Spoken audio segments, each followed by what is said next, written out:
So hello बच्चा party. I hope आप सब अच्छे होंगे। एंड आज हम एक और गेस्ट पेपर करने जा रहे हैं क्लास 12 का ज्योग्राफी का। आपका पेपर कितने तारीख को है? 26 तारीख को है ना। तो उससे पहले मैं 5-6 गेस्ट पेपर आपको करा देता हूँ, ठीक है। मॉडल पेपर जो लेटेस्ट पैटर्न पे बेस्ड हैं, क्वेश्चन मैंने बहुत अच्छे से पीवाईक्यूज को इंक्लूड करके एंड अपने जो क्वेश्चन है मैंने सब कुछ इसमें इंक्लूड किया हुआ है। एंड प्रीवियस ईयर में भी जो मैंने पिछले साल कराया था तो उससे बहुत अच्छा रिस्पॉन्स मिला था। कई paper set as it is copy होके आ गए थे, ठीक है। तो इसको छोड़ के नहीं जाना बिल्कुल।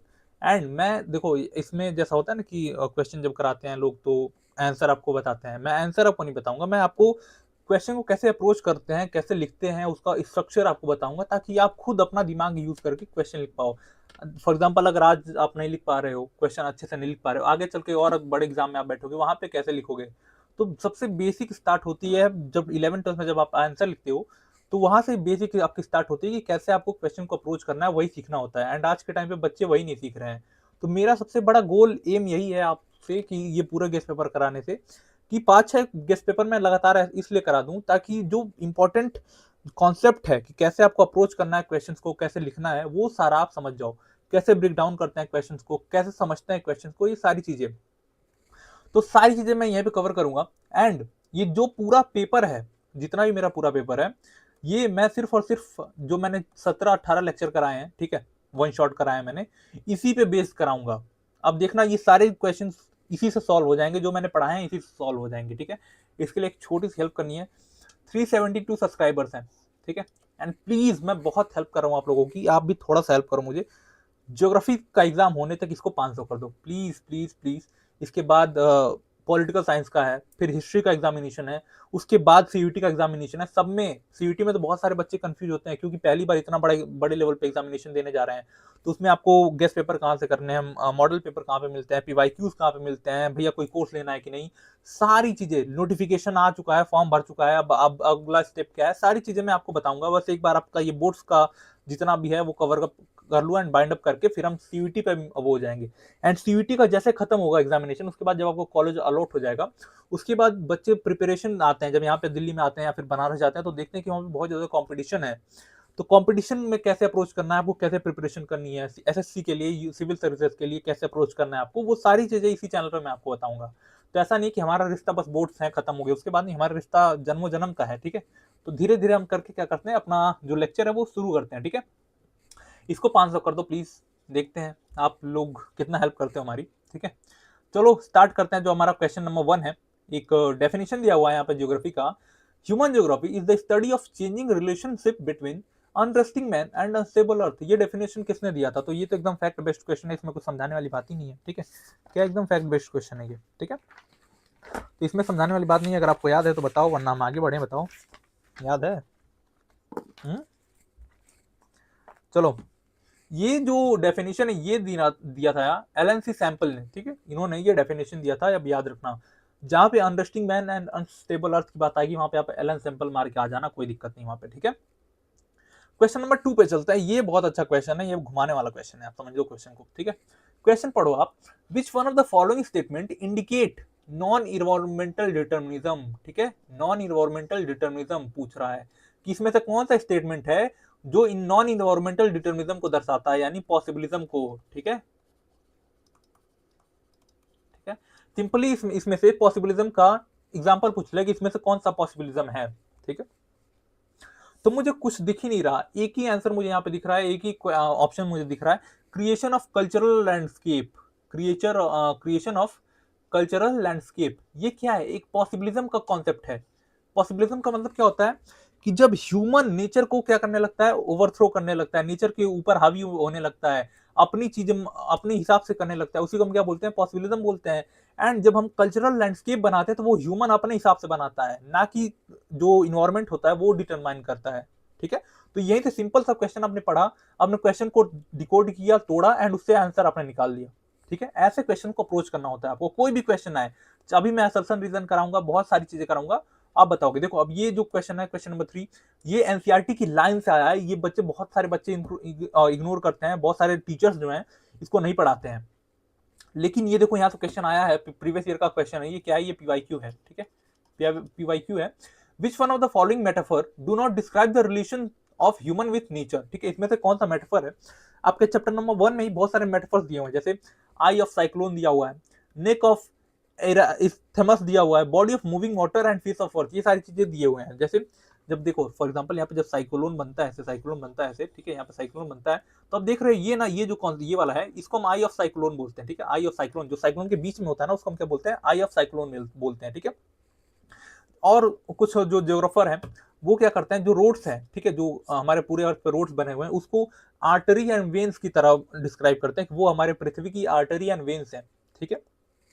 तो इसमें से कौन सा है जो आपके वो नहीं है, डिस्क्राइब नहीं करता ह्यूमन रिलेशन और नेचर, ह्यूमन और नेचर के रिलेशन को, ठीक है। ये आपसे क्वेश्चन पूछा था, ठीक है। तो देखो ये भी बहुत फैक्चुअल क्वेश्चन है, ये आपको अगर आपने पढ़ा है एनसीईआरटी तो ही वो आप बता सकते हो, अदरवाइज इसको आपको समझने में बहुत सारी दिक्कत होगी, ठीक है। तो इसका जो आंसर है, एक मिनट में पेन चेंज कर लेता हूँ, ठीक है। इसका जो आंसर है ये होगा आपका बॉडी ऑफ मूविंग वाटर, ठीक है। इस ऐसा कोई मेटाफर आपके उसमें नहीं यूज किया गया है, ठीक है। ऐसा कोई भी मेटाफर आपके बुक में नहीं दिया हुआ है। इसकी जगह पे आपका दिया हुआ है माउथ ऑफ रिवर, ठीक है, माउथ ऑफ रिवर, ये आपके बुक में दिया हुआ है एंड मैं एनसीईआरटी पे ही बेस करा रहा हूं, तो इसलिए मैंने ये आपको कराया, ठीक है। बहुत सारे लोगों ने इस पे ये लगाया हुआ था फेस ऑफ अर्थ पे, बट ये आपके बुक में क्लियरली मेंशन है, इसलिए मेरे हिसाब से इसका आंसर मूविंग ये होगा, ठीक है। ऑप्शन नंबर सी डू ये डिस्क्राइब नहीं करता, ठीक है, क्योंकि इसकी जगह पे आपके माउथ ऑफ रिवर दिया हुआ है, ठीक है। माउथ ऑफ रिवर का मतलब क्या होता है? देखो ये नदियां बहती हुई आ रही हैं, ठीक है, ये नदियां क्या कर रही हैं? बहती हुई क्या कर रही हैं? आ रही हैं हमारी यहाँ पे समुद्र है, ठीक है, समुद्र है, और जब यहाँ पे मिलती है ना तो ऐसे ऐसे बहुत बड़ा सा इनका डेल्टा बनती है या एस्चुरी बनती है, इसी को हम क्या बोलते हैं? माउथ ऑफ वाटर बोलते हैं, माउथ ऑफ वाटर, ठीक है। तो ये डिफाइन करता है आपको ह्यूमन और नेचर के रिलेशन को, एंड ये एक मेटाफर है, ठीक है। मेटाफर क्या होता है हिंदी में, इंग्लिश में आपने पढ़ा होगा आई तो, ठीक है। ये क्वेश्चन देखो, ये कितना आसान क्वेश्चन है। Which read the following aspects of human development carefully and choose the correct option. देखो सीबीएसई कभी भी ना आपसे और जो स्टेट बोर्ड्स हैं वो आपसे बहुत डायरेक्ट क्वेश्चन पूछ लेते हैं, बट सीबीएसई क्या करता है? आपको टेस्ट करता है कि आपको जो बातें आपने पढ़ी है वो समझ में आ रही है कि नहीं। ऐसा नहीं है कि सीबीएसई डायरेक्ट क्वेश्चन पूछ लेगा कि इसमें से कौन सा एस्पेक्ट है ह्यूमन डेवलपमेंट का, ठीक है। हमने 3 एस्पेक्ट पढ़े थे, अपने याद करो अपने लेक्चर में, एक access to health care, access to resources and access to education, ये 3 हमने पढ़े थे। इसमें हमने कहीं बात नहीं की थी हाई इनकम की एंड लाइफ की, ये हमने कहीं बात नहीं की थी, ठीक है। ये हमने बात कहीं नहीं की थी, तो ऑप्शन नंबर 1, 2 एंड 4 सही होगा। Option number 1, 2 and 4 B option is correct, ठीक है। ऐसे आपको आंसर करना है, सिंपल सा। सीबीएसई कभी भी आपसे क्वेश्चन वही पूछेगी जो आपने पढ़ा है, बट उसको ऐसे वे में पूछेगी कि आपको कंफ्यूज करेगी कि आपको नहीं पता है वो। अभी हमने बहुत सारे क्वेश्चन करने हैं, देखेंगे कि कैसे सीबीएसई आपको फंसाती है। क्वेश्चन आपको लिखना वही है जो आपने पढ़ा है, बट क्वेश्चन ऐसे पूछ देगी कि भाई ये तो नहीं आता मुझे, ऐसा आपके दिमाग में आने लगेगा, ठीक है। तो आपको माइंड को हमेशा रिलैक्स करके रखना है, ठीक है। क्वेश्चन नंबर 5 है spiritual non material and qualitative aspect of life is advocated in which one of the following, ठीक है। नॉन स्पिरिचुअल, नॉन मेटेरियल, ठीक है। अभी हमने दो तीन इंडेक्स पढ़े थे, एक ह्यूमन डेवलपमेंट इंडेक्स पढ़ा था, 3 इंडेक्स पढ़े थे हमने, एक ह्यूमन डेवलपमेंट इंडेक्स पढ़ा था, एक ह्यूमन पॉवर्टी इंडेक्स पढ़ा था एंड एक ग्रॉस नेशनल हैप्पीनेस पढ़ा था। ये कहाँ का? ये है भूटान का, ठीक है, ठीक है।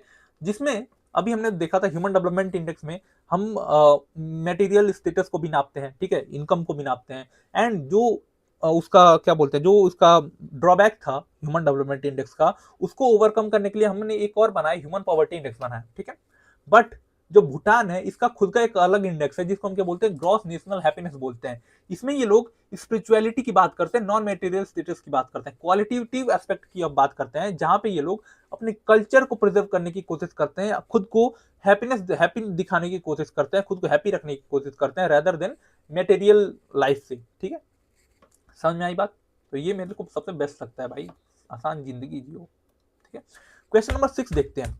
Read the following statement regarding development. Development को आपको ऐसे क्या करना है? बॉक्स पर बना लेना है and choose the correct option, and development के रिलेटेड कुछ ऑप्शन दिए हुए हैं एंड उसको चूज करना है, ठीक है। अब देखो जब मैंने ये लेक्चर कराया था डेवलपमेंट, ह्यूमन डेवलपमेंट, वहां पे मैंने स्टार्टिंग में ही डेवलपमेंट और ग्रोथ के बीच में डिफरेंसेस बताए थे कि जो ग्रोथ होता है वो क्वालिटेटिव क्वांटिटेटिव इन नेचर होता है, ठीक है, एंड पॉजिटिव भी हो सकता है, नेगेटिव भी हो सकता है, बट डेवलपमेंट जो होता है वो क्वालिटेटिव इन नेचर होता है। क्वालिटी में जब आप इंक्रीज होगा, ठीक है, क्वालिटी में जब इंक्रीज होगा आपके, ठीक है, उसको हम क्या बोलेंगे? डेवलपमेंट बोलेंगे। और ये हमेशा क्या होता है? पॉजिटिव होता है। क्या होता है? हमेशा पॉजिटिव होता है, ठीक है। यानी जब ग्रोथ पॉजिटिव होगा, ठीक है, क्या होगा? ग्रोथ पॉजिटिव होगा तो वो क्या हो जाएगा? डेवलपमेंट हो जाएगा, ठीक है। अब देखो इसके रिलेटेड कुछ ऑप्शन दिए हुए हैं एंड हमको समझना है, ठीक है। Always a positive change in quality of life, ठीक है, बिल्कुल सही बात है, जब पॉजिटिव चेंज होगा, भी मैंने बताया, ठीक है। Qualitative increase in the existing condition from the past, ठीक है, क्वालिटेटिव इंक्रीज होता है, ठीक है, ये भी सही बात है।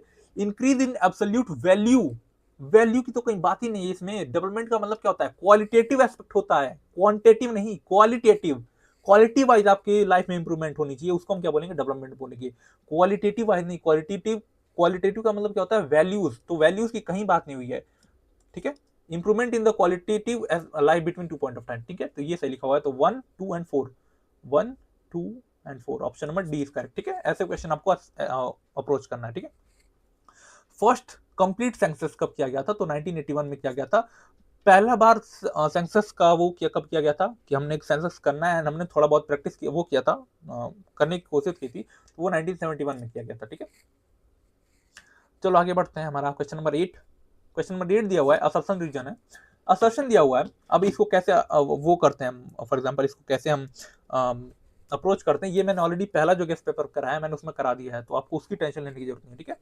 तो असर्शन दिया हुआ है द डेकेड्स ऑफ 1951 से 81, ठीक है, ये जो इस पीरियड का टाइम रहा है, are referred to as the period of population explosion in India, ठीक है, इस पीरियड के बीच में पॉपुलेशन एक्सप्लोजन हुआ है इंडिया में, ठीक है, ये आपको एक असर्शन दिया हुआ है। एंड इसका रीजन क्या दिया हुआ है, the period was witnessed by rapid fall in mortality rate and high fertility rate of the population, ठीक है। इस टाइम पे, ये जो टाइम है इसमें हमने देखा कि मोर्टेलिटी रेट बहुत कम हो गई है and fertility rate remain high, बहुत ज्यादा हाई है। इसकी वजह से क्या हुआ है, इंडिया में पॉपुलेशन एक्सप्लोजन हुआ है। यानी जो असर्शन है, जो रीजन है, ये असर्शन को क्या कर रहा है, डिफाइन कर रहा है कि इसी वजह से यहाँ पे पॉपुलेशन एक्सप्लोजन हुआ है, ठीक है। इसका ऑप्शन क्या होगा, both assertion and reason are correct and R, यानी reason is the correct explanation of assertion. समझ में आई बात, ठीक है। अब चलो क्वेश्चन नंबर 9 पे हम चलते हैं। 9, arrange the following towns of India based on their evolution from the oldest to newest, ठीक है, सबसे पुराने कौन से हैं, उसके बाद सबसे नए, इसमें इस क्रोनोलॉजी में आपको लगाना है आपको, ठीक है। अब देखो ये ऑप्शन क्या दिया हुआ है, कोलकाता, प्रयागराज, दिसपुर एंड आगरा, ठीक है, ये ऑप्शन दिया हुआ है। अब यहाँ पे आपको क्या करना है ना, यहाँ पे आपको बेसिक जो चीज है ना, बेसिक मेंटेलिटी का यूज करना है। बताओ, कई बच्चे लगाएंगे कोलकाता, कई बच्चे लगाएंगे प्रयागराज, क्या होगा ऑप्शन बताओ। देखो प्रयागराज की बात करते हैं हम, तो याद करो कि हमने हिस्ट्री में प्रयाग प्रशस्ति के बारे में पढ़ा था, ठीक है, इलाहाबाद पिलर इंस्क्रिप्शन के बारे में पढ़ा, तो ये तो सबसे पुराना है ना, एंशियंट टाउन है ये, क्या है, एंशियंट, एंशियंट टाउन है ये, ठीक है, एंशियंट टाउन है ये, ठीक है। उसके बाद हमने देखा है आगरा, आगरा मेडिवल टाइम में, ठीक है, मुगल्स की कैपिटल रही है, मुगल्स की कैपिटल रही है, ठीक है, मेडिवल टाइम की है, ठीक है। कोलकाता हमने देखा कि जब ब्रिटिशर्स आए तो यहाँ पे पोर्ट बनाना स्टार्ट किया है उन्होंने, ठीक है, तो ये क्या है, ब्रिटिश एरा के टाइम का है, ब्रिटिश एरा के टाइम का। एंड दिसपुर, ये कहाँ की कैपिटल है, कहीं किसी स्टेट की कैपिटल, बताओ कहाँ की कैपिटल है ये, ठीक है, यहाँ से जनरल नॉलेज भी टेस्ट हो जाएगा आपका, बताओ, ठीक है। ये कहाँ की कैपिटल, ये असम की कैपिटल है, असम की। तो ये कब बनी है, 1973 में बनी है, एकदम लेटेस्ट है ये, एकदम नई है, अभी तो जन्मी है, मतलब अगर ह्यूमन हिस्ट्री में बात करें तो अभी तो ये पैदा हुई है, ठीक है। एंशियंट टाइम, प्रयागराज तो बहुत पुराना है, तो यानी 2, 4, 1 and 3, 2, 4, 1 and 3, option number 20 correct. आगे बढ़ो यहाँ से, सिंपल, ठीक है। मैं इतना टाइम नहीं लगाता हूँ, बट मैं आपको समझाने के लिए इतना टाइम लगा रहा हूँ, अदरवाइज मैं आधे घंटे में पूरा पेपर करके आगे बढ़ूंगा, बट आपको मैं समझाना चाहता हूँ कि कैसे आपको अप्रोच करना है क्वेश्चन को, ठीक है। क्वेश्चन नंबर 10 है, the rural compact settlement characterised by geometrical pattern mostly found in plains area are known as, ठीक है। ऐसे रूलर सेटलमेंट जो बहुत ज्यादा कॉम्पैक्ट होते हैं, जो कोई ना कोई ज्योमेट्रिकल पैटर्न बनाते हैं, चाहे वो ऐसा ये हो, ग्रिड पैटर्न हो, चाहे कोई और पैटर्न हो, ग्रिड पैटर्न मोस्टली बनाते हैं, चाहे और कोई पैटर्न बनाएंगे, ठीक है। तो बहुत कॉम्पैक्ट होते हैं एंड प्लेन्स में पाए जाते हैं, ऐसे सेटलमेंट्स को हम क्या बोलते हैं, ऐसे सेटलमेंट्स को हम बोलते हैं क्लस्टर्ड सेटलमेंट्स, ठीक है। हैमलेटेड क्या होते हैं, डिसअपियर्ड क्या होते हैं, सेमी क्लस्टर्ड क्या होते हैं, ये सारी मैंने चीजें एक्सप्लेन की हैं अपने उसी वीडियो में, ह्यूमन सेटलमेंट वाले वीडियो में, जाके तुरंत देखो फटाफट, टाइम नहीं है बाबू, बिल्कुल टाइम नहीं है, चलो आगे बढ़ो, ठीक है। क्वेश्चन नंबर 11 की अगर हम बात करें, तो read the following statement regarding ancient town, ठीक है, कुछ स्टेटमेंट दिए हुए हैं regarding the ancient town in India and choose the correct option, आपको चूज करना है करेक्ट ऑप्शन में, ठीक है। पहला हम देखते हैं, most of the ancient town were developed as a religious and cultural centre. ठीक है, कुछ एंशिएंट टाउन ऐसे हैं जो रिलीजियस और कल्चरल सेंटर के तौर पे डेवलप्ड हुए थे। बिल्कुल सही बात है। अभी हमने प्रयागराज का एग्जांपल देखा, प्रयागराज में क्या है, स्नान होता है वहां पे, वो है, ठीक है, क्या बोलते हैं, त्रिवेणी संगम है, तो ऐसा रिलीजियस सेंटर भी वो डेवलप हुआ। हम मथुरा की बात करते हैं, वृंदावन की बात करते हैं, ठीक है, तो ये ऐसे एंशिएंट टाउन्स हैं जो रिलीजियस चीजों की वजह से डेवलप्ड हुए। ठीक है, some of the ancient towns developed at the time of Indus valley civilization. कुछ ऐसे एंशिएंट टाउन्स हैं जो इंडस वैली सिविलाइजेशन के टाइम से डेवलप्ड है, जैसे हड़प्पा हो गया, मोहनजोदारो हो गया। ये हिस्ट्री का है बट यहाँ पे पूछा है, इसीलिए मैं हमेशा बोलता हूँ कि जितने भी ह्यूमैनिटीज के सब्जेक्ट हैं वो एक दूसरे से क्या है, इंटर रिलेटेड है। आपको दूसरे एक दूसरे से कनेक्ट करके सारी चीजों को पढ़ना होगा। एंड मैं अभी इस साल कुछ नई चीजें प्लान कर रहा हूँ जिसमें मैं आपको इसी तरीके से पढ़ाना चालू करूंगा। आप ये अगर कोई जूनियर है तो उनको आप जरूर सजेस्ट कर सकते हो ये सारी चीजें। ठीक है, तो हमने ये भी सही है, ऑप्शन नंबर 1 भी सही है, ऑप्शन नंबर 2 भी सही है। Some of them are as old as 2000 year and even more. ठीक है, ये बिल्कुल सही बात है, 2000 साल से पुराने हमारे पास एंशिएंट टाउन्स हैं। ठीक है, बिल्कुल ये भी सही बात है। जैसे हमने हड़प्पा मोहनजोदारो की बात की, तो ये तो बहुत 2500 साल 3000 साल पुराने हैं। ठीक है, some example of ancient towns are Banaras, Lucknow, Pondicherry. कुछ एंशिएंट टाउन के एग्जांपल यहाँ पे दिए हुए हैं, आप पढ़ो, बनारस, लखनऊ एंड पौंडीचेरी। चलो, बनारस एक एंशिएंट टाउन है, बट क्या लखनऊ एंशिएंट टाउन है? नहीं, लखनऊ कौन सा टाउन है, मेडिवल टाउन है, मेडिवल एरा में आया है। अब भैया इसमें बहुत कंफ्यूजन है कि मेडिवल एरा क्या होता है, मॉडर्न एरा क्या है होता है। तो जब मैं आपको एसएससी के लिए टीच करूंगा वहां पे पढ़ाऊंगा तो कि मेडिवल एरा मॉडर्न एरा क्या होता है। आप उसके लिए सब्सक्राइब करके रखो, सब्सक्राइब बेल आइकन भी बजा के रखना है, ऐसा मत करना कि वो छोड़ देना बगल में। ठीक है, पौंडीचेरी क्या है भाई? ये पौंडीचेरी कितनी बार बताएं हम, जितने भी पोर्ट्स टाउन है वो कब बनाए गए थे? वो जब ब्रिटिशर्स आए थे उस टाइम पे बनाए गए थे मोस्टली, एंड कुछ जो थे वो मेडिवल एरा में बनाए गए थे। ठीक है, पौंडीचेरी क्या है, ये ब्रिटिशर्स के टाइम पे आए थे, पोर्टुगीज यहाँ पे आए थे। ठीक है, समझ में आई बात? तो ऑप्शन नंबर 1 2 एंड 3 मारो, आगे बढ़ो। 1 2 and 3, option number B is correct, आगे बढ़ो। ठीक है, फेल की बात करें तो एक सबसेशन रीजन है, सिंपल सी बात है। In India the per capita availability of water is continuously decreasing. ठीक है, इन इंडिया में per capita availability of water लगातार डिक्रीज होते जा रही है, कम होते जा रही है। ठीक है, ये असर्शन दिया हुआ है। अब इसका रीजन देखते हैं कि डिफाइन कर रहा है कि नहीं इसको। ठीक है, रीजन दिया हुआ है, greater increase in population and degradation of water resources are the main reason. अब रीजन दिया हुआ है कि जो पॉपुलेशन इंक्रीज हो रही है और जो डिग्रेडेशन हो रहा है वाटर रिसोर्सेज का, उसकी वो इसकी वजह है। तो बिल्कुल सही बात है। हमारी कंट्री में असर्शन दिया हुआ था कि हमारी कंट्री में जो per capita availability of water है वो लगातार कम होता जा रहा है। बिल्कुल सही बात है, समझ आई? इसका रीजन दिया हुआ था, इसका रीजन ये है कि पॉपुलेशन लगातार इंक्रीज हो रही है and degradation of water resources ये हो रहा है। ठीक है, तो दोनों सही है, असर्शन रीजन दोनों सही है, एंड जो रीजन है वो असर्शन को एक्सप्लेन भी कर रहा है। तो ऑप्शन नंबर सी आप मानोगे, आगे बढ़ोगे। ठीक है, क्वेश्चन नंबर 13 देखते हैं। Read the following point with regard to increase in water availability for use and choose the most appropriate option. Most appropriate use करना है, यहाँ जहां पे ये बात आ जाए ना मोस्ट अप्रोप्रिएट की, वहां पे आपको ये देखने को मिलता है कि सारे ऑप्शन आपको लगेंगे कि सही है, सारे ऑप्शन आपको लगेगा सही है, बट उसमें से जो मोस्ट करेक्ट होगा उसको आपको क्या करना है, चूज करना है। ठीक है, recycle and reuse of water, बिल्कुल सही बात है। Washing cars for keeping them clean, ये भाई ये वाटर वेस्ट है ना भाई, ये कहां से आ गया? वाटर अवेलेबिलिटी से तो खराब हो जाएगी। ठीक है, use of low quality water for cooling in industries, बिल्कुल सही बात है। हमें लो क्वालिटी वाटर यूज करना चाहिए इंडस्ट्रीज में, हाई क्वालिटी नहीं, जो पीने योग्य पानी है उसको हम क्यों इंडस्ट्रीज में यूज करते हैं। ठीक है, domestic use water for gardening, जो हम डोमेस्टिक वेस्ट होता है उसको तो हम पानी उसमें गार्डनिंग में यूज कर सकते हैं। हम गार्डनिंग में फ्रेश वाटर क्यों डालें जब उनका काम उससे भी चल सकता है। तो 1 3 and 4, 1 3 and 4, option number B is correct, आगे बढ़ो। 14 की बात करें, which one of the following seaports is located at the entrance of जौहरी स्टोरी। ठीक है, जौहरी स्टोरी पे कौन सा सी पोर्ट लोकेटेड है आपको बताना है। ठीक है, तो ये कौन सा पोर्ट है आपको लोकेटेड यहाँ पे बताओ। ठीक है, ये है हमारा मरमागांव पोर्ट। ठीक है, कौन सा पोर्ट है? मरमागांव पोर्ट। अब देखो ये बिल्कुल फैक्चुअल क्वेश्चन है, इसमें मैं क्या समझाऊंगा आपको, ये तो आपको रटना पड़ेगा, याद करना पड़ेगा, समझना पड़ेगा। इसमें समझना क्या है आपको, ये समझना था कि वेस्ट कोस्ट पे जो पोर्ट है वो ज्यादा क्यों है in compare to east coast. तो ये सारी चीजें मैंने अभी प्रीवियस वीडियो में बात की है, जो हमारा फर्स्ट गेस्ट पेपर था। ठीक है, अब देखो यहाँ से क्वेश्चन आएगा आपका, डेटा बेस्ड आएगा, पैसेज बेस्ड आएगा, ये सारी चीजें आएंगी। ठीक है, तो ये ऐसे क्वेश्चन बहुत आसान होते हैं, बट क्या बहुत बहुत ज्यादा ना ट्रिकी होते हैं। जो थोड़ा बहुत इन सब चीजों को करता है, समझता है, वही कर पाएगा। ठीक है, तो ऑप्शन क्वेश्चन देखते हैं।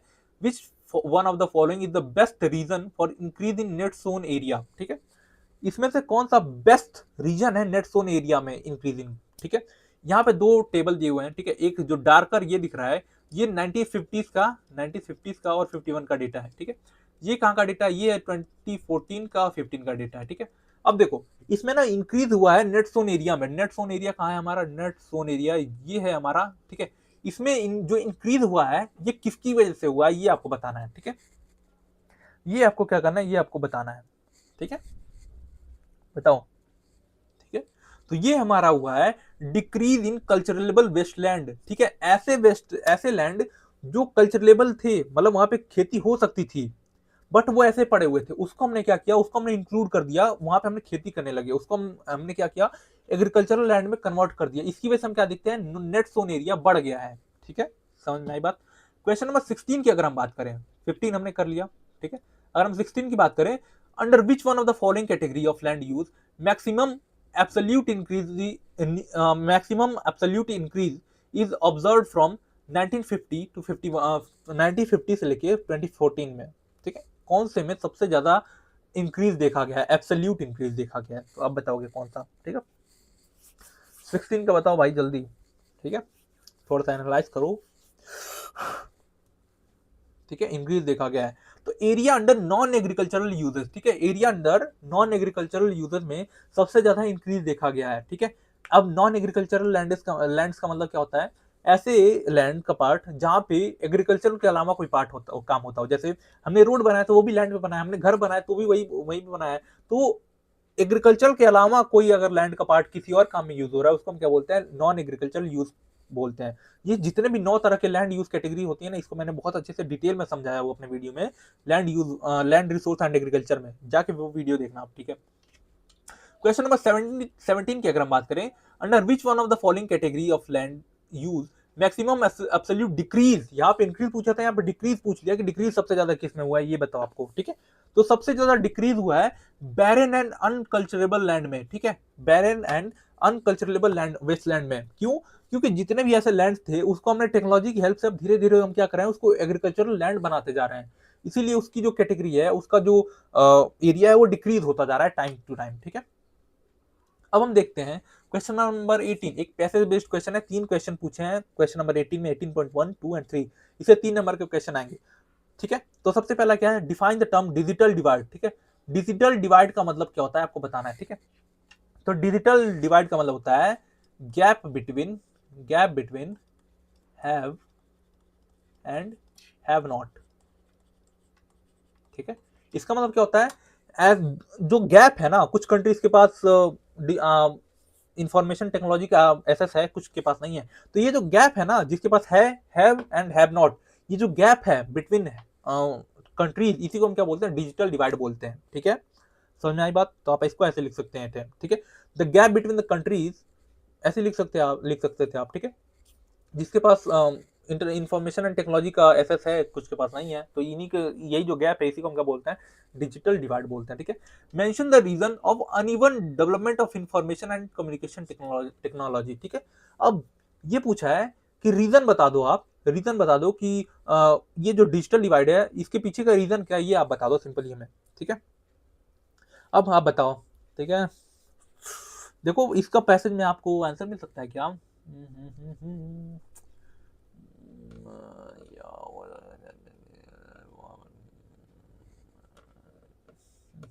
यहाँ पे ये भी आप देख सकते हो कि जो डेवलप्ड कंट्री हैं वो बहुत ज़्यादा आगे हैं। ठीक है, एंड जो डेवलपिंग कंट्री हैं वो अभी भी लैग करती हैं डिजिटल डिवाइड में। ठीक है, वो अभी भी पीछे हैं। ठीक है, तो यहाँ पे तो इसका कुछ नहीं दिया हुआ है बाबू, यहाँ पे नहीं दिया हुआ है, क्या करें, आगे बढ़ें क्या, छोड़ दें, नहीं छोड़ेंगे, नहीं क्यों छोड़े भाई।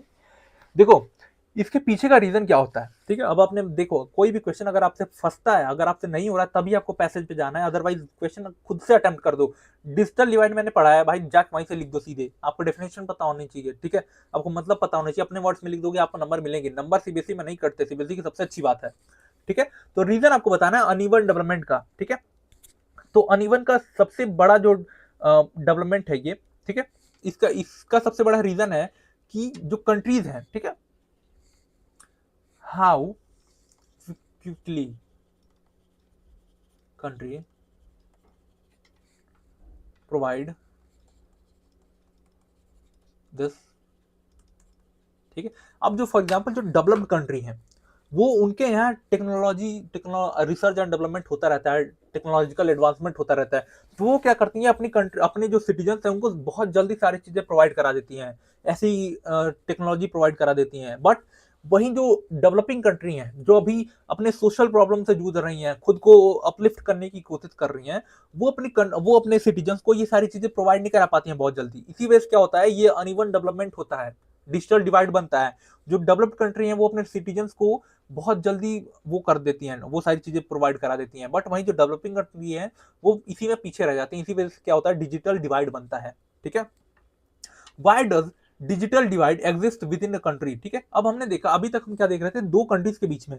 अब कभी कभी ऐसा भी होता है कि कंट्रीज के अंदर ही कुछ रीजन में ऐसा है कि बहुत अच्छा वो है, इंफॉर्मेशन एंड टेक्नोलॉजी है, एंड वही कुछ रीजन में बहुत कम है।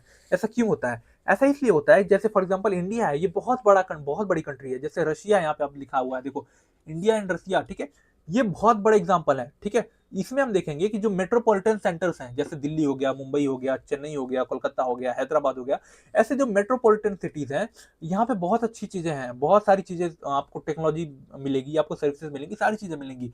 वहीं आप किसी रिमोट एरिया में जाओगे, इंडिया के या रशिया के, वहां पे ये सारी चीजें नहीं मिलेंगी, ठीक है। रूरल एरिया में आपको नहीं मिलेंगी ये सारी चीजें, बहुत कम, रेयरली मिलेंगी या बहुत कम मिलेंगी, ठीक है, धीरे हल्की फुल्की मिलेंगी, ठीक है। 5G सर्विसेज तो आजकल पूरे इंडिया में है, ठीक है, तो वो मैं नहीं बात कर रहा, बाकी और सारी चीजें बात कर रहा हूँ, ठीक है। क्वेश्चन नंबर 18 हो गया हमारा। 19 का देखते हैं हम, ठीक है। 19 का देखते हैं, यहाँ पे एक चार्ट दिया हुआ है एंड आपसे क्वेश्चन पूछा है चार्ट के बेसिस पे। National highway are less by how many kilometer with respect to state highway. जो नेशनल हाईवे है ये कितना कम है स्टेट हाईवे से? अभी हम देख रहे हैं कि पिछले दो पेपर जो मैंने कराए हैं, ठीक है, दो पेपर जो मैंने कराए हैं, उसमें मैं लगातार ये देख रहा हूँ कि सीबीएसई न्यूमेरिकल चीजें पूछ रहे हैं। पिछले प्रीवियस पेपर हमने देखा कि वहां पे हमने देखा था कि जो सीबीएसई है उसने रेंज पूछ लिया था डायरेक्ट, ठीक है, कि रेंज बता दो। रेंज अब माइनस करके बनता है, ठीक है, तो वो सारी चीजें हैं। अब यहाँ पे वो पूछा है कि डिफरेंस कितना है, ठीक है, तो इसका डिफरेंस क्या है, इसमें से आपको सिंपली क्या करना पड़ेगा, स्टेट हाईवे जो है उसमें से नेशनल हाईवे को घटाना पड़ेगा। तो इसका ऑप्शन क्या आएगा, इसका आंसर क्या आएगा, 75,000, ठीक है, 75,000 155 75,155, ठीक है। अब देखो दूसरा भी क्वेश्चन यही पूछा है कि डिस्ट्रिक्ट हाईवे, ठीक है, district highway are more by how many kilometer with respect to state highway. District highway कितना ज्यादा है स्टेट हाईवे से, तो इसको भी क्या करना था, माइनस करना था। डिस्ट्रिक्ट हाईवे से उसको माइनस कर दोगे तो इसका क्या आएगा, 3,85,000, कितना, 3,85,774, ठीक है, ये इसका ऑप्शन आएगा, ठीक है। Why does a very large length of roads come under rural area, ठीक है। अब इंडिया में ऐसा क्यों है, क्यों है कि बहुत बड़ा चंक रोड्स लेंथ का वो रूरल कैटेगरी में आता है। क्यों? क्योंकि इंडिया की जो लार्ज पॉपुलेशन है वो कहाँ पे वो करती है, रहती है, विलेजेस में रहती है, ठीक है, विलेजेस में रहते हैं, रिसाइड इन विलेजेस, ठीक है, विलेजेस में रहती है पॉपुलेशन बहुत ज्यादा, इसलिए वजह वहां पे लेंथ ज्यादा है, ठीक है। अब यहाँ से 3 नंबर के क्वेश्चन स्टार्ट होते हैं, ठीक है। क्वेश्चन नंबर 23, 20, 21, 22, 23, 4 क्वेश्चन है, 3 नंबर का है, यानी 12 क्वेश्चन, ठीक है। अब देखो यहाँ पे पूछा है, explain any 3 economical factor influencing the distribution of world population, ठीक है। इसमें आप क्या लिखोगे, इकोनॉमिकल फैक्टर में आप लिखते हो कि अर्बनाइजेशन है, इंडस्ट्रियलाइजेशन है, माइनिंग है, यही सारी चीजें लिखते हो। एंड इसका पार्ट भी हम देखते हैं, explain the 3 component of population changes, ठीक है। पॉपुलेशन चेंज के 3 कंपोनेंट, एक होता है क्रूड बर्थ रेट, एक होता है क्रूड डेथ रेट, एंड तीसरा होता है माइग्रेशन। इसको मैं ऐसे अप्रोच करता कि पहले क्रूड डेथ रेट का डेफिनेशन समझाता, इसका एक एग्जांपल देता, क्रूड डेथ रेट समझाता, उसका एक एग्जांपल देता, एंड फिर माइग्रेशन पे आता। माइग्रेशन पे जब आप जाओ, मेरा लेक्चर देखो, मैंने उसमें एक एग्जांपल देके आपको समझाया हुआ है, न्यूमेरिकल एग्जांपल देके आपको समझाया हुआ है, ठीक है। माइग्रेशन समझाता, इसके पुश एंड पुल फैक्टर समझाता, इसके इमिग्रेशन एंड आउट माइग्रेशन क्या होता है, ये सारी चीजें मैं समझाता। ऐसे इस क्वेश्चन को मैं अप्रोच करता, सारी चीजें लिखता, 3 नंबर में आपके फुल के फुल नंबर मिलेंगे, ठीक है। बट मैं हमेशा ये बोलूंगा कि पेपर सबको आता है, ठीक है, बहुत सारे बच्चों को पेपर आता है, बट जो टाइम मैनेज कर ले गया अच्छे से, बाद में 1-2 बार रिवाइज भी कर लिए पेपर को, उसका पेपर बहुत अच्छा हो जाता है, ठीक है। क्वेश्चन नंबर 21, ये एक हमारा पैसेज बेस्ड क्वेश्चन है, ठीक है। क्या है पैसे, वो है सॉरी इमेज बेस्ड है। यहाँ पे आपको क्या दिया हुआ है, एक क्या दिया हुआ है, एक वाटरवे दिया हुआ है। और वाटरवे क्या है, मैं कैसे पहचानूंगा, यहाँ पे delta of Nile river, delta of Nile दे दिया है। अब जैसे ही मैंने नाइल सुना, नाइल रिवर के बारे में सोचा, वैसे ही दिमाग में ख्याल आया, क्या ख्याल आया बताओ?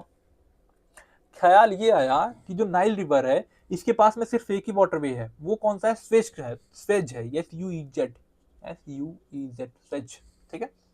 अब देखो स्वेज है, ये हमने बता लिया, ठीक है। Identify the waterway zone in the map, तो कौन सा वाटरवे है, स्वेज है, ठीक है, स्वेज है, ठीक है। Name the port on either side, ठीक है। यानी क्या पूछा है, टर्मिनल आपसे पूछ लिया है, क्या पूछ लिया है, टर्मिनल आपसे पूछा है कि टर्मिनल आप बता दो, ठीक है। दोनों एंड का पोर्ट्स बता दो। तो एक इस साइड पोर्ट कौन सा, स्वेज है, स्वेज है, और इधर सैड है, पोर्ट सैड, ठीक है, सैड है इधर, ठीक है, ये हमने बता दिया। Name the two water bodies connect by giving waterway, ठीक है। इसमें तो दो वाटर बॉडीज बता दो। अब देखो, जब मैंने मैप के क्वेश्चन कराए थे तो मैंने बहुत सारे चीजों को बताया था कि ये अटलांटिक ओशन से कनेक्ट करता है पैसिफिक ओशन को, ये इंडियन ओशन से कनेक्ट करता है अटलांटिक पैसिफिक ओशन को, ऐसे मैंने बहुत सारी चीजें बताई थी। तो ऐसे ही मैंने स्वेज कैनाल बताया था कि इधर है मेडिटेरेनियन सी, कौन सा है, इधर है मेडिटेरेनियन सी, ठीक है, इधर मेडिटेरेनियन सी है, एंड इधर कौन सा है, इधर है रेड सी, रेड सी है, ठीक है। तो ये कौन से दो उनको ऐड करता है, कनेक्ट करता है, इधर मेडिटेरियन सी को, इधर रेड सी को, ठीक है, दोनों को ये कनेक्ट करता है ये स्वेज कैनाल, ठीक है। तो ऐसे आप इसको आंसर लिख सकते हो, ठीक है। अब देखो क्वेश्चन नंबर 22 क्या है, physical characteristics of India and the distribution of population of India go hand to hand, ठीक है, गो हैंड इन हैंड। जो फिजिकल कैरेक्टरिस्टिक्स है इंडिया की एंड जो डिस्ट्रीब्यूशन ऑफ पॉपुलेशन है, ये एक गो हैंड इन हैंड चलते हैं, यानी जैसा जितना अच्छा फिजिकल फीचर होगा उतना अच्छा वहां पे उतनी ज्यादा पॉपुलेशन रहेगी। तो इसको आपको एनालाइज करना था, इस स्टेटमेंट को एनालाइज करने का मतलब होता है कि आप उसको समझाओ, जो एग्जामिनर पूछ रहा है आपको समझाओ उसको कि हाँ ऐसा है, ठीक है, ऐसा होना है, ऐसा सच में होता है, ठीक है। तो इसको मैं कैसे वो करता, इसको जैसे मैं करता कि जो इंडिया में 5 तरह के ज्योग्राफिकल फीचर्स हैं। जैसे पहला हो गया हमारा प्लेन्स, कैसा हो गया, प्लेन्स, प्लेन्स हो गए। प्लेन्स में क्या है, यहाँ पे जो पॉपुलेशन है, ठीक है, पॉपुलेशन यहाँ पे बहुत सपोर्ट करता है, प्लेन्स यहाँ पे सपोर्ट मोर पॉपुलेशन, ठीक है। प्लेन्स एक ज्योग्राफिकल फीचर है इंडिया का, एंड यहाँ पे बहुत ज्यादा पॉपुलेशन रहती है। इसका मैं एग्जांपल दे देता कि जो हमारा प्लेन्स है, नॉर्दर्न प्लेन्स, जैसे क्या बोलते हैं, यूपी है, बिहार है, वेस्ट बंगाल है, यहाँ पे बहुत ज्यादा पॉपुलेशन रहती है। फिर मैं दूसरा आता हमारा माउंटेन्स पे, ठीक है, माउंटेन्स पे मैं आता एंड यहाँ पे समझाता कि माउंटेन्स पे लो डेंसिटी होती है, लो डेंसिटी, ठीक है। फिर तीसरा मैं समझाता आपको कि जो हमारा डेजर्ट है, कौन सा डेजर्ट, थार डेजर्ट, वहां पे क्या है, लिमिटेड पॉपुलेशन है, लिमिटेड पॉपुलेशन है, क्योंकि वहां पे खेती नहीं हो पाती है, पानी का अवेलेबिलिटी नहीं है, ठीक है। फिर हम आएंगे, चौथा हम समझाएंगे पेनिनसुलर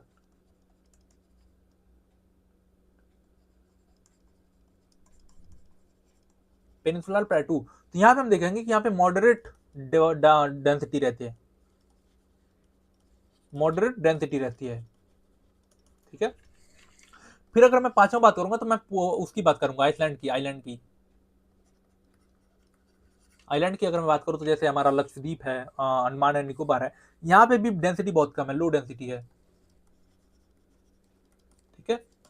ऐसे में क्या करता है, ऐसे में समझाता कि हाँ आप सही बोल रहे हो, जो दिया हुआ है कि डिस्ट्रीब्यूशन पॉपुलेशन है और जो इंडिया का फिजिकल ज्योग्राफी है, वो एक गो हैंड इन हैंड होता है, मतलब एक दूसरे के साथ वो करते हैं, मैच करते हैं। प्लेन्स यहाँ पे सारी चीजें हैं, प्लेन वाटर की अवेलेबिलिटी है, यहाँ पे फर्टाइल लैंड है तो यहाँ पे पॉपुलेशन बहुत ज्यादा होगी, वहीं माउंटेन पे बहुत कम होती है, डेजर्ट में और भी कम हो जाती है।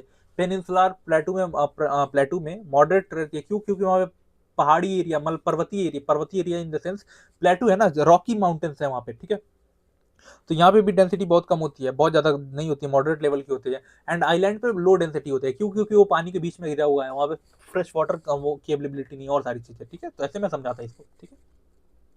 क्वेश्चन नंबर 23 की अगर मैं बात करूं, examine the changing pattern of the composition of India import, ठीक है। 1950 से इंडिया के कंपोजिशन में, मतलब क्या बोलते हैं, इंटरनेशनल ट्रेड के कंपोजिशन में चेंजेस आए हैं इंपोर्ट में, वो क्या है, ठीक है। तो अगर मैं बात करूं 1950s में, 1950 से 60s में मैं बात करूं, तो हम ग्रेन्स इंपोर्ट किया करते थे, ग्रेन्स इंपोर्ट किया करते थे। हमारे यहाँ फेमिनाइन आ जाते थे, हम अपना खाना भी नहीं उगा पाते थे ठीक से, इतना बड़ा लैंड होने के बाद भी हमारे यहाँ भूखमरी हो जाती थी, ठीक है। तो 1950 से 60 के टाइम पे हम क्या करते थे, ग्रेन्स उगाते थे। एंड इसी के टाइम पे 1967 में देखोगे आप कि हमारे यहाँ ग्रीन रिवॉल्यूशन होता है, ठीक है। उसके बाद हम क्या करते हैं, हो जाते हैं सेल्फ सफिशियंट हो जाते हैं, हम अपना खाना खुद उगा पाते हैं, ठीक है। वही अगर मैं बात करूं 1970 से लेके 60 से लेके, सॉरी 60 से लेके 70 के बीच में, तो यहाँ पे हम क्या कर रहे थे, कैपिटल गुड्स इंपोर्ट करते थे। कैपिटल गुड्स का मतलब क्या होता है, फॉर एग्जाम्पल हमने मशीनरी इंपोर्ट कर ली बाहर से, हमारे पास मशीनरी नहीं है कुछ बनाने के लिए, तो हम बाहर से मशीनरी इंपोर्ट कर लेते थे, ठीक है। तो ऐसी चीजें करते थे ताकि हम अपनी इंडस्ट्रीज को ग्रो करा पाए, ठीक है। सबसे पहले हमने अपना एग्रीकल्चर वो किया। यहाँ पे देखो आप वो जोड़ सकते हो, first 5 year, second 5 year plan. 1950 के 60 के टाइम पे हमने क्या किया, ग्रेन्स में अपना वो किया, ठीक है। ये हम इंपोर्ट करते थे, फिर इसमें हमने क्या किया, सेल्फ सफिशिएंट हो गए। 60 से 70 के टाइम पे हमने क्या किया, कैपिटल गुड्स बनाना स्टार्ट किया, क्या बना इंपोर्ट करना स्टार्ट किया, कैपिटल गुड्स, ताकि हम क्या कर पाए, अपनी जो इंडस्ट्रीज हैं उनको ग्रो करा पाए, ठीक है। फिर हमने 1980s के टाइम पे क्या किया, 1980s के टाइम पे हमने क्या किया, हमने पेट्रोलियम प्रोडक्ट इंपोर्ट करना स्टार्ट किया।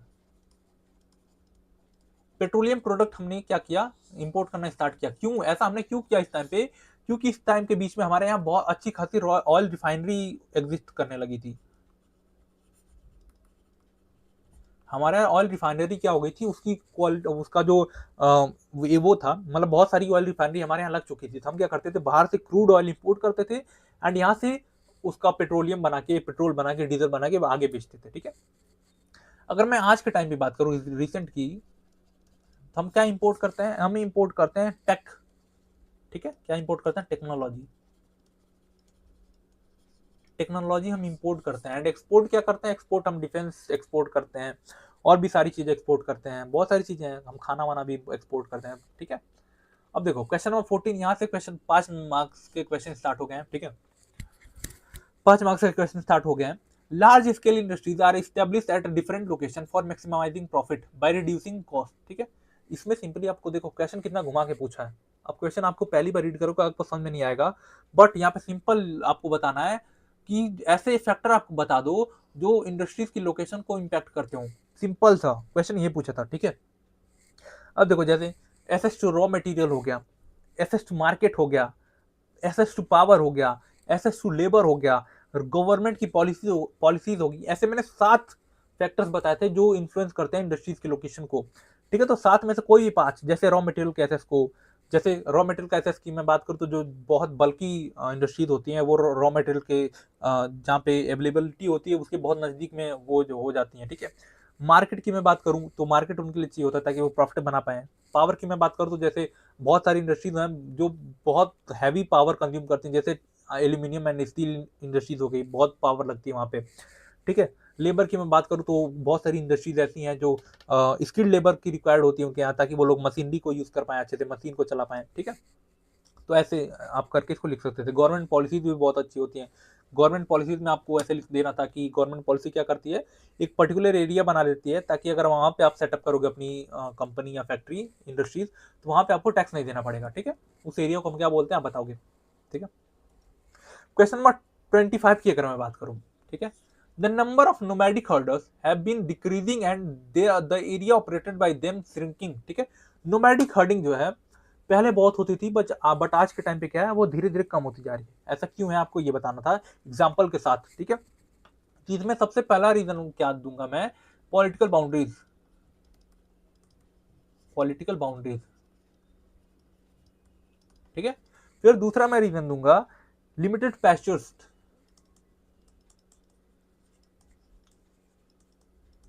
ठीक है, लिमिटेड पैस्चर्स, ठीक है। तीसरा मैं दूंगा इसका गवर्नमेंट पॉलिसीज,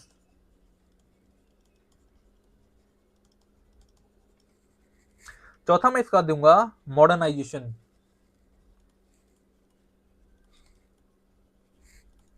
एंड पांचवा मैं दूंगा इसका मार्केट इंटीग्रेशन।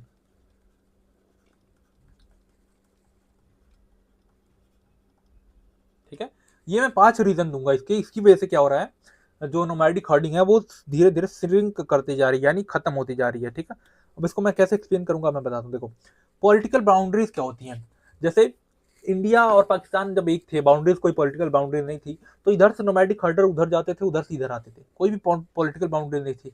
अब जबकि पॉलिटिकल बाउंड्रीज ड्रॉ कर की जा चुकी हैं, तो ये क्या करता है, ये लिमिट कर देता है उनकी मूवमेंट को। ठीक है, लिमिटेड पैस्चर, आज हमने अभी देखा लैंड रिसोर्स एंड एग्रीकल्चर वाले में कि जो और सारे जो वेस्टलैंड है जहाँ पे खेती हो सकती है, उसको हमने क्या किया है, उसको हमने नॉन एग्रीकल्चरल यूजेज में ले लिया है। ठीक है, उसको हमने क्या किया, उस वहां पे हमने नॉन एग्रीकल्चरल कैटेगरीज में हमने उसको यूज कर लिया है। तो जो पैस्चर्स का जो पहले अमाउंट होता था, बहुत ज्यादा होते थे पैस्चर्स, वो धीरे धीरे क्या करने लगे हैं, कम होने लगे हैं। उसकी वजह से जो नोमैडिक हर्डर्स हैं वो अब इधर उधर नहीं जाना चाहते हैं, वो प्रोफेशन ही अपना शिफ्ट कर लेते हैं। ठीक है, गवर्नमेंट पॉलिसीज की अगर मैं बात करूं, तो गवर्नमेंट आज के टाइम पे क्या कर रही है, बहुत ऐसी पॉलिसीज ले आती है जिससे क्या होता है, जो नोमैडिक हर्डर्स होते हैं, जो चरवाहे होते हैं, उनको हम मेन स्ट्रीम में कनेक्ट करने की कोशिश करते हैं। ठीक है, उनको जो मॉडर्न स्ट्रीम लाइन है, जो मॉडर्न लाइन है, उसमें हम कनेक्ट करने की कोशिश करते हैं। इसका एक एग्जाम्पल आप बताओगे, इसका एक एग्जाम्पल था आपका ITDP, हमने पढ़ा था, इंटीग्रेटेड ट्राइबल डेवलपमेंट प्रोग्राम, आपने पढ़ा होगा।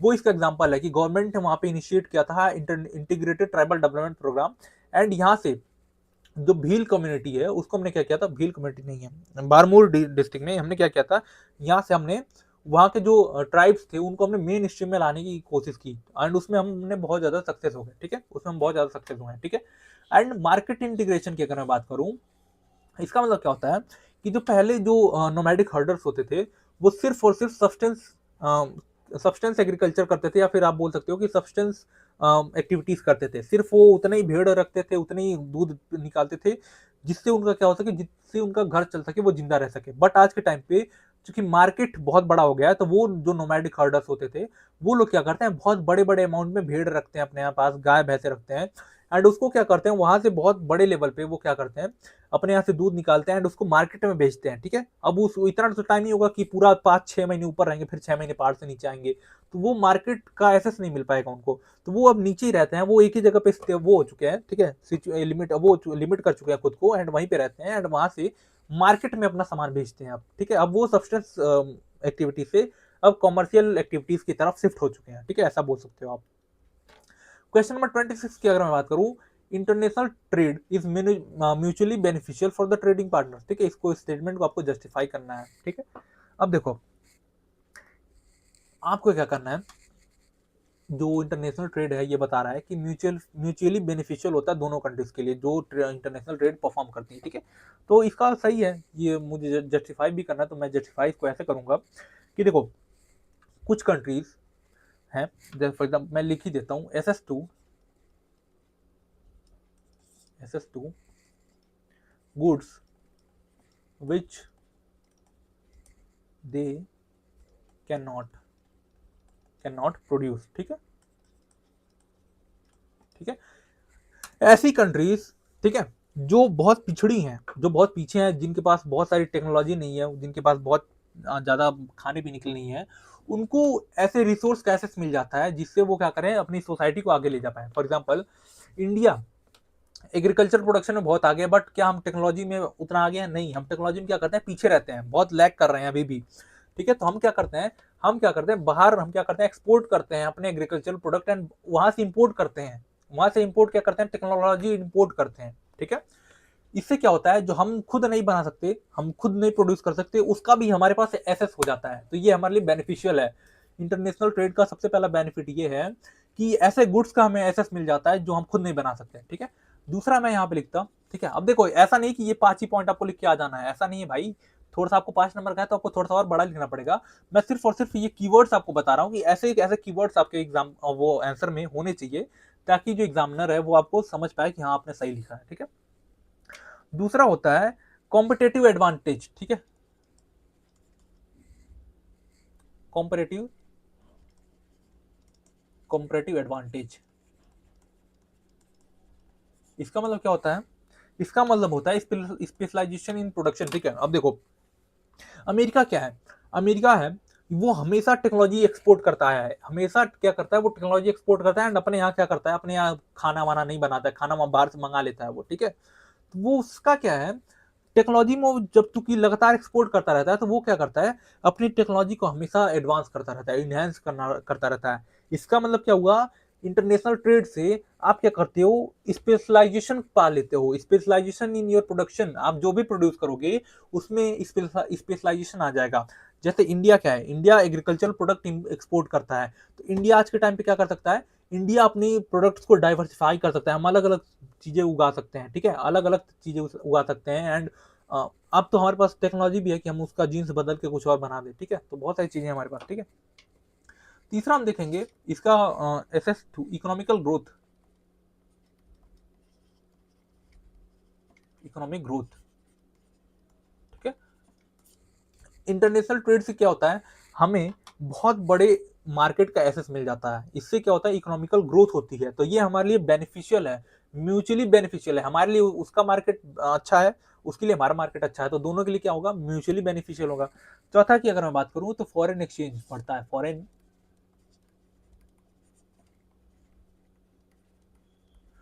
एक्सचेंज क्या होता है, बढ़ता है। फॉरेन एक्सचेंज का मतलब क्या होता है, बाहर का पैसा आता है।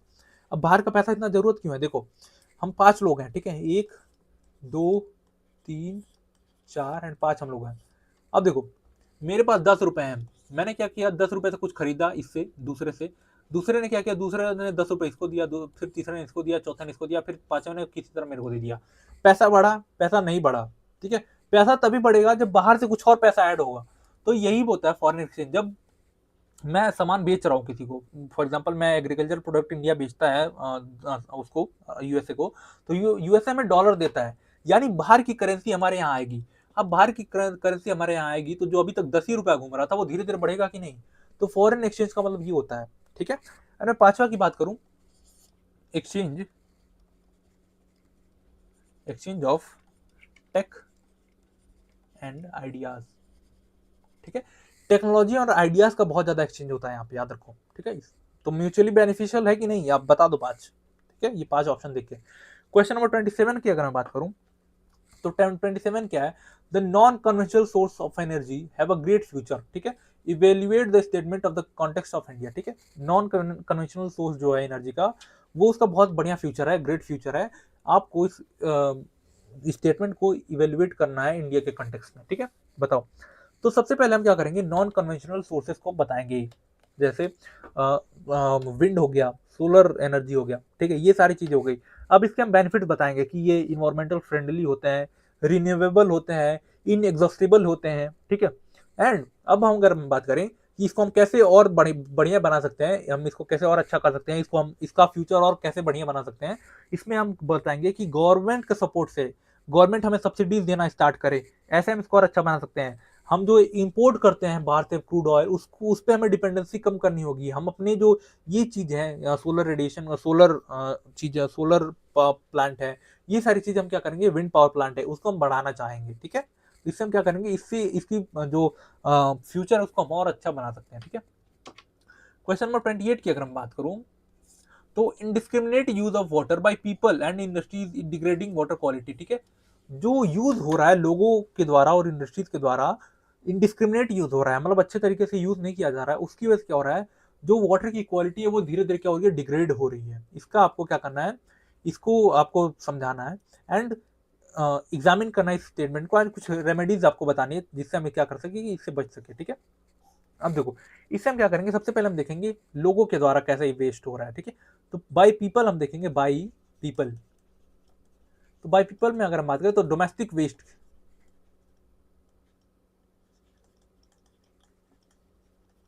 डोमेस्टिक वेस्ट की अगर हम यहाँ पे बात करेंगे तो हम बोलेंगे कि जो हम डोमेस्टिक वेस्ट निकालते हैं उसको हम वैसे ही पानी में फेंक देते हैं।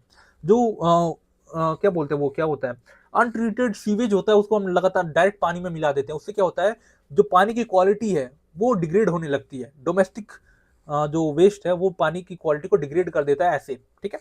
अगर हम बात करें एग्रीकल्चर की, ठीक है, इसी में हम बात करते हैं एग्रीकल्चर की,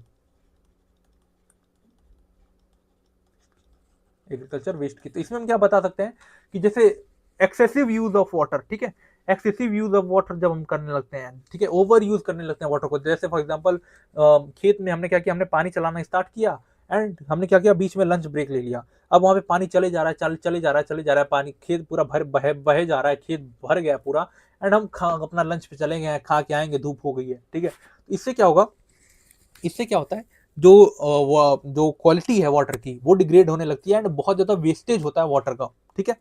फिर तीसरा हम बताएं अगर इसमें, तो हम बताएंगे बाई इंडस्ट्रीज, बाई इंडस्ट्रीज, ठीक है। बाई इंडस्ट्रीज की अगर हम बात करें तो इसमें हम देखेंगे कि जो इंडस्ट्रीज का जो वेस्ट होता है वो बिना किसी ट्रीटमेंट के डायरेक्ट क्या होता है, पानी में मिला दिया जाता है, जिसमें क्या होता है, टॉक्सिक केमिकल्स होते हैं, टॉक्सिक केमिकल्स, टॉक्सिक केमिकल्स होते हैं, हैवी मेटल्स होते हैं, हैवी मेटल्स होते हैं, हैवी मेटल्स होते हैं, ठीक है। तो ये आके एक तो वाटर क्वालिटी को डिग्रेड करते हैं, दूसरा हमारे एक्वेटिक एनिमल्स को क्या करते हैं, बहुत खराब करते हैं, ठीक है। तो मैंने पहला स्टेटमेंट आपको समझा दिया है, ये स्टेटमेंट बिल्कुल सही है कि लोगों के द्वारा भी खराब किया जाता है, पानी की क्वालिटी को डिग्रेड किया जाता है एंड इंडस्ट्रीज के थ्रू भी पानी की क्वालिटी को डिग्रेड किया जाता है। ये मैंने अपना पहला काम कर दिया, यानी 2 नंबर मेरे पक्के हो गए, ठीक है, मेरे 2 नंबर 3 नंबर पक्के हो गए। अब मुझे 2 नंबर का बस एक सजेशन आपको बताना है कि मैं कैसे इसको सही कर सकता हूँ, ठीक है। तो सबसे पहला मैं सजेशन आपको दूंगा, सबसे पहला सजेशन दूंगा आपको मैं कि treatment of water, treatment of water, ठीक है। जैसे अभी मैं डोमेस्टिक वेस्ट की बात कर रहा था, जिसमें मैं सीवेज की बात कर रहा था, तो सीवेज को सबसे पहले हम ट्रीट करें, उसके बाद वाटर में मिलाएं। मैं इंडस्ट्रीज की बात कर रहा था कि बिना ट्रीटमेंट के ये पानी में मिला दिया जाता है, इसको सबसे पहले हम ट्रीट करें, इसमें जो हैवी मेटल्स हैं, जो टॉक्सिक केमिकल्स है, उसको हम बाहर निकालें एंड फिर उसको मिलाएं, ठीक है। ऐसे हम इसको क्या कर सकते हैं, ओवरकम कर सकते हैं। फिर दूसरा मैं सजेशन दूंगा आपको कि वाटर कंजर्वेशन शुरू करें, ठीक है। क्या करें, water water conservation, water conservation शुरू करें, रीयूज करें वार्निंग को, पानी को। जैसा कि मैंने बताया, जो डोमेस्टिक पानी है, जो आप खाना बना रहे हो, कुछ धुल रहे हो, वो क्या हुआ, उसको आप गार्डनिंग में यूज कर सकते हो। अब ऐसा मत बोलना कि सर्फ का पानी मैं पानी गार्डन में डाल दूं, तो आपका हो सकता है कि पौधा भी मुरझा जाए। सर्फ का पानी नहीं बोल रहा हूं मैं, जो सब फल वल धुलते नहीं, फल धुलते हो या फिर साग वाग धुलते हो, तो उसका पानी जो है, उसका आप पानी यूज कर सकते हो सिंपली, ठीक है। तो वाटर कंजर्वेशन हमें करने की जरूरत है, ठीक है। तो अब हमने क्या किया, हमने पूरा खत्म कर लिया अपना। अब हमारा मैप का क्वेश्चन है, तो मैप का क्वेश्चन करते हैं, ठीक है। अगर मैं मैप के क्वेश्चन की बात करूं तो आप क्वेश्चन हम बताओगे, ठीक है। हाँ, तो सबसे पहला पूछा है कि एक मेजर सीपोर्ट है, ठीक है। एक कहाँ पे, एक मेजर सीपोर्ट है, अभी एक यहाँ पे है, यानी जापान में है ये, ठीक है। जापान में, देखो ये चाइना है, इधर जापान है, जब मैंने बोला था, ठीक है। तो यहाँ पे क्या है, यहाँ पे एक मेजर सीपोर्ट है जिसको हम बोलते हैं योकोहामा, वाई यो के ओ, योकोहामा, ठीक है। दूसरा की अगर बात करूं, a terminal station of transcontinental railways, एक ट्रांस कंटिनेंटल रेलवे का टर्मिनल स्टेशन है, ठीक है। ये कौन सा है, ये है हमारा पर्थ, क्या है, पर्थ, ठीक है। सी क्या है हमारा, एन इंटरनेशनल एयरपोर्ट है, सी क्या है, एक इंटरनेशनल एयरपोर्ट है। ये कौन सा एयरपोर्ट है, ये हमारा एडन है, कौन सा, एडन है ये, ठीक है। एडन कहाँ पे, यमन है। ये कंट्री क्या नाम है, कंट्री का नाम क्या है, यमन है, ठीक है। अब हम देखेंगे डी क्या है, N area of substance gathering, एक एरिया है सब्सटेंस गैदरिंग का, डी, डी कहाँ पे, ये है। इसको हम क्या बोलते हैं, एरिया ऑफ सब्सटेंस गैदरिंग, इसको हम क्या बोलते हैं, इसको हम बोलते हैं अर्जेंटीना, नहीं सॉरी, अमेजॉन बेसिन बोलते हैं इसको, ठीक है। Wait, Amazon basin, AMAZON, Amazon basin, ठीक है, अमेजॉन बेसिन बोलते हैं, ठीक है। चौथा हम देखें, मतलब ई देखें हम, ई क्या पूछ रहा है, अन इंपॉर्टेंट वाटरवे, ई कहाँ पे, तो ये तो पनामा ही होगा यहाँ पे, ठीक है। अब देखो यहाँ पे अगर नॉर्थ अमेरिका और साउथ अमेरिका में बीच में पूछे तो पनामा, और यहाँ पे कहीं पूछ दे, यहाँ पे कहीं पूछ दे, तो इसको हम क्या लिख देंगे, स्वेज पूछ लेंगे, ठीक है। ई क्या है, हमने बता दिया। एफ क्या है, area of nomadic hunting, F यहाँ पे है तो तुंद्रा रीजन, ठीक है, tundra region. An area of mixed farming, ठीक है, जी, an area of mixed farming, ठीक है। ये क्या है, नॉर्थ ईस्ट अमेरिका, ठीक है, नॉर्थ ईस्ट अमेरिका है ये, ठीक है। विथ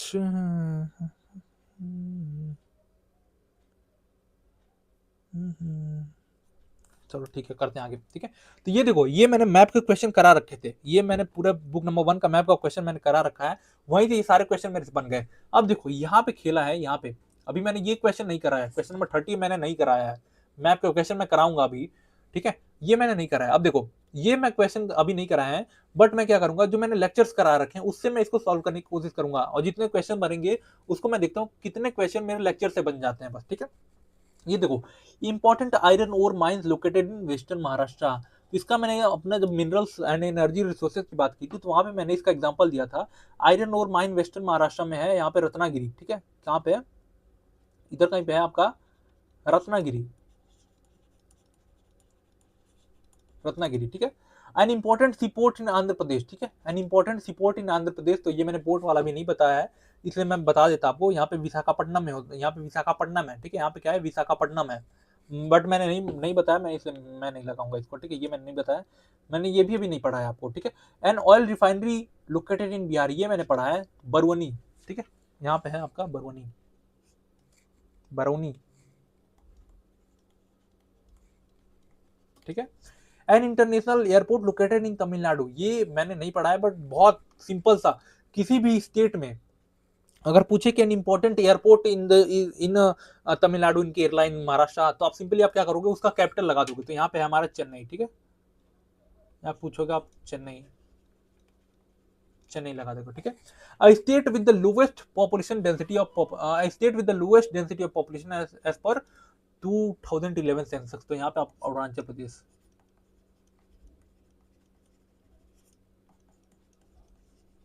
ठीक है। A state leading in the T production, ठीक है, तो यहाँ पे आप लगा दोगे, ठीक है, आसाम। ये सब मैंने पढ़ाया है, तो कितने क्वेश्चन बने, 1 2 3 4 5 क्वेश्चन बन गए, मैंने 2 नहीं पढ़ा है, वो मैं आगे चल के पढ़ाऊंगा आपको, तो 5 क्वेश्चन तो आपके बन गए मेरे लेक्चर से, आपको मैप अलग से करने की जरूरत ही नहीं पड़ी, देखो कितना आसानी से बन गया ये, ठीक है। तो चलो ये हमारा जो लेक्चर है, ये प्यारा सा छोटा सा लेक्चर, ये खत्म हो गया अब यहाँ पे, एंड आई होप आपको वीडियो अच्छी लगी होगी।